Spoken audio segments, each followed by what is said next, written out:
அனைவருக்கும் வணக்கம். ஜெஸ்ட் மணி இது ஒரு buy now pay later application. இந்த அப்ளிகேஷனை நீங்கள் யூஸ் பண்ணுறதுனால எந்த மாதிரியான பெனிஃபிட்ஸ்லாம் உங்களுக்கு கிடைக்கும், அந்த பெனிஃபிட்ஸ்க்காகலாம் நீங்கள் இந்த அப்ளிகேஷனை யூஸ் பண்ணுற மாதிரி இருந்துச்சுன்னா எந்த மாதிரியான சார்ஜஸ்லாம் பே பண்ண வேண்டியது இருக்கும், அப்படி சார்ஜஸ்லாம் பே பண்ணி இந்த அப்ளிகேஷனை யூஸ் பண்ணுறது ஒர்த்தா இல்லையா அப்படிங்கிற மாதிரியான இந்த அப்ளிகேஷனை பற்றின கம்ப்ளீட் டீட்டெயில்ஸை தான் நான் உங்கள் கூட ஷேர் பண்ணிக்க போகிறேன்.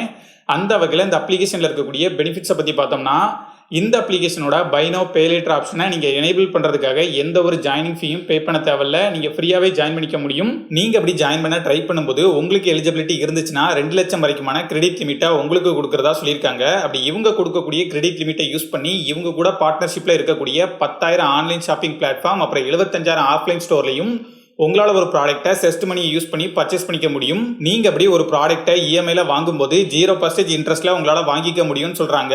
ஆனால் இந்த 0% இன்ட்ரெஸ்ட் நீங்கள் ஒரு இஎம்ஐயை 3ஆக டிவைட் பண்ணி பே பண்ணும்போது மட்டும்தான் அப்ளிகபிள் ஆகும். மற்றபடி எல்லா இஎம்ஐக்கும் இன்ட்ரெஸ்ட் இருக்குது. இன்ட்ரெஸ்ட் மட்டும் தான் இருக்குமே தவிர எந்த ஒரு ஹிடன் சார்ஜும் இருக்காதுன்னு சொல்லியிருக்காங்க. ஆனால் இது ஒரு பச்சை பொய். ஏன்னா இவங்களோட டேர்ம்ஸ் அண்ட் கண்டிஷன்ஸில் என்ன சொல்லியிருக்காங்க அப்படின்னா, நீங்கள் ஒரு ப்ராடக்ட்டை இஎம்ஐல பர்ச்சேஸ் பண்ணும்போது எங்களோட டேர்ம்ஸ் அண்ட் கண்டிஷன்ஸை அக்ரி பண்ண சொல்லுவோம். நீங்கள் அப்படி அக்ரி பண்ணிங்கன்னா டெக்னாலஜி யூசேஜ் ஃபீ, அப்படி இல்லைனா அட்மினிஸ்ட்ரேட்டிவ் ஃபீன்னு ஒரு குறிப்பிட்ட அமௌண்ட்டை உங்ககிட்ட இருந்து சார்ஜ் பண்ணிப்போன்னு சொல்லியிருக்காங்க. நீங்கள் அப்படி பே பண்ணக்கூடிய அமௌண்ட்டை அந்த இஎம்ஐயை நீங்கள் கேன்சல் பண்ணால் கூட உங்களுக்கு திரும்ப கொடுக்க மாட்டோம் அப்படிங்கிறதையும் இவங்களே சொல்லியிருக்காங்க. அது என்னமா கொஞ்சம் கூட வெக்கப்படாம பேசிட்டேன். என்னதான் நீங்கள் 0 இன்ட்ரெஸ்ட் ஆஃபர் மூலமாக ஒரு ப்ராடக்ட்டை பர்ச்சேஸ் பண்ணியிருந்தா கூட ஒரு சில சமயங்களில் நீங்கள் அதை திரும்ப பே பண்ணும்போது இன்ட்ரெஸ்ட் பே பண்ண சொல்லுவாங்க. ஆனால் நீங்கள் எப்படி பே பண்ணக்கூடிய இன்ட்ரெஸ்ட்டை திரும்ப உங்களோட அக்கௌண்ட்லேயே கேஷ்பேக்காக கிரெடிட் பண்ணுறதா சொல்லியிருக்காங்க. அதாவது நீங்கள் ஒரு இஎம்ஐயை பே பண்ண நாளில் இருந்து 7 நாளைக்குள்ள இந்த கேஷ்பேக்கை உங்களோட அக்கௌண்ட்டில் கிரெடிட் பண்ணுறதா சொல்லியிருக்காங்க.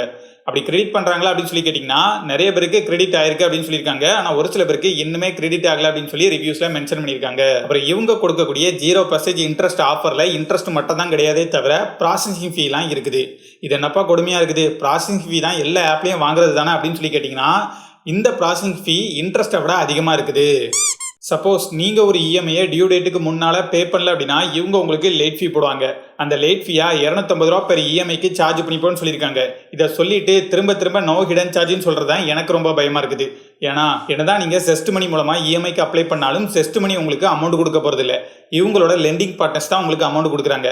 அவங்க ஒவ்வொருத்தருக்கும் ஒவ்வொரு விதமான டேர்ம்ஸ் அண்ட் கண்டிஷன்ஸ் அப்புறம் சார்ஜஸ் எல்லாமே இருக்கும். அதனால நீங்கள் ஒரு இஎம்ஐக்கு அப்ளை பண்ணும்போது அதோட டேர்ம்ஸ் அண்ட் கண்டிஷன்ஸை தெளிவாக படிச்சுட்டு அக்ரி கொடுத்து அப்ளை பண்ணுங்க. இதெல்லாம் கேட்கும்போது கண்டிப்பாக நீங்கள் செஸ்ட் மணிக்கு அப்ளை பண்ண மாட்டீங்க. அப்படியே அப்ளை பண்ணணும்னு நினச்சிங்கன்னா நீங்கள் ஒரு இந்தியன் சிட்டிசனாக இருக்கணும், உங்களோட வயசு 18 இருந்து 65 இருக்கணும். இப்படிலாம் இருந்து நீங்கள் உங்களோட bank statement, Aadhaar card, PAN card டீட்டெயில்ஸ்லாம் இந்த அப்ளிகேஷன் கூட ஷேர் பண்ணீங்க அப்படின்னா இவங்க உங்களுக்கு எலிஜிபிலிட்டி இருக்கா இல்லையா அப்படிங்கிறத செக் பண்ணி சொல்லிடுவாங்க. இவ்வளோ விஷயங்கள் இருந்தாலுமே நான் என்னோட பண்ண சொல்கிறேன். என்னை பொறுத்த வரைக்கும் இந்த மாதிரியான பை நவ் பே லேட்டர் அப்ளிகேஷனை விட ஆர்பிஐ அப்ரூவலோட இருக்கக்கூடிய என்பிஎஃப்சியோ பேங்கோ ப்ரொவைட் பண்ணக்கூடிய கிரெடிட் கார்டு எவ்வளோ பரவாயில்ல. என்ன ப்ரோ இப்படி சொல்கிறீங்க, நானும் இந்த அப்ளிகேஷனை யூஸ் பண்ணிட்டு தான் இருக்கேன், எனக்கு எந்த பிரச்சனையும் இல்லை அப்படின்னு சொல்லி யோசிச்சிங்கன்னா, உங்களை மாதிரியே யோசிச்சு இந்த அப்ளிகேஷனை யூஸ் பண்ணிட்டு இருக்க நிறைய பேருக்கு திடீர்னு புது சார்ஜஸை போட்டு அந்த சார்ஜஸையும் நீங்கள் தான் பே பண்ணணும்னு சொல்லியிருக்காங்க. அதனால இந்த அப்ளிகேஷன் ஆன்லைன் லோன் ஆப்பை விட ரொம்பவே மோசமானது. பார்த்து யூஸ் பண்ணுங்கள். வட்டா